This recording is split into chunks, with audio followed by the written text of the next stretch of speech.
When the washer won't start, if the washer has a power button, activate the power button. If there are no lights on the display, check to make sure the power cord is still plugged into the grounded 3-prong outlet. If plugged in, a simple way to check the outlet is to use a known working lamp or hairdryer to check to see if the outlet is operating. If the outlet is on a GFCI outlet or shared circuit, check to see if the outlet needs to be reset. Next, check to see if the fuse is blown or circuit breaker thrown in the household circuit panel. If the outlet is the problem, call an electrician.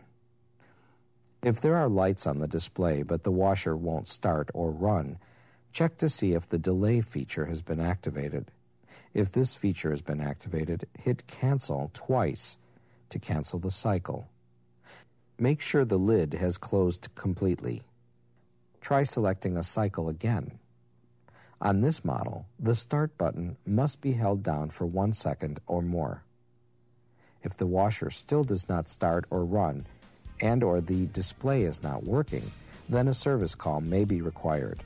To find the right part for this and other do-it-yourself repairs, visit SearsPartsDirect.com or call Sears Parts Direct toll-free at 1-888-206-3622.